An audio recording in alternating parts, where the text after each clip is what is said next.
Tonight to new reporting from the I-Team nearly 2 years after Florida school districts started getting billions of dollars in pandemic relief money. We're taking a closer look at why they haven't spent all of that money yet. Investigative journalist Katie LaGrone digging through those numbers. For schools and classrooms, the COVID pandemic created chaos, confusion, and an historic temporary pipeline of money. Since 2020, Florida has received nearly $10 billion over 3 rounds of money known as the Elementary and Secondary School Emergency Relief Funds, or ESSER. The latest and largest allocated more than $6.3 billion to help public school districts and students here rebound from the pandemic and any learning loss because of it. Now, a closer look shows just how much of that money has been spent so far. According to the state chart, while Florida school districts have spent nearly all the dollars from the first round of ESSER funds, they still have about half of their second pot left and nearly 100% of the final and largest pot. Is that unusual?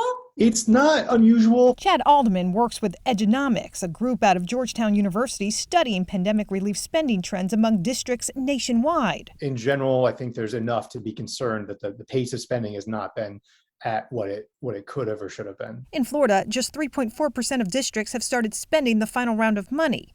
That pace a little lower than the national average. But one reason is likely districts just got access to the money from the state last month. While Congress approved the funds a year ago, Florida was the last state in the country to apply for it. Still, districts say what looks like slow or no spending isn't the case. We keep hearing, oh, school districts, you're not spending your money. I mean, the majority of our expenditures reside in salaries and benefits. In Manatee County, the district appears to be a slow spender with more than half its second round of federal dollars left and all of its third round. We pay people every couple of weeks, so we can only do a draw every couple of weeks. So right now, of course, we're sitting on a lot of money because we still have to pay out through year end. Same in Pinellas County, where despite what appears on paper, a district spokesperson said they've already spent $11 million of their last pot of pandemic cash. It's not a race, and there's not necessarily the right pace for this. But financial analysts caution any sluggish district spending now could result in financial cliffs later. How are districts going to deal with it as we get closer and closer to the 2024 deadline? Are they trying to get the money out the door any way they can? Are they able to spend the money wisely? That's too soon to say. Meantime, a spokesperson from the State Department of Education tells me Florida's spending of these dollars is among the best.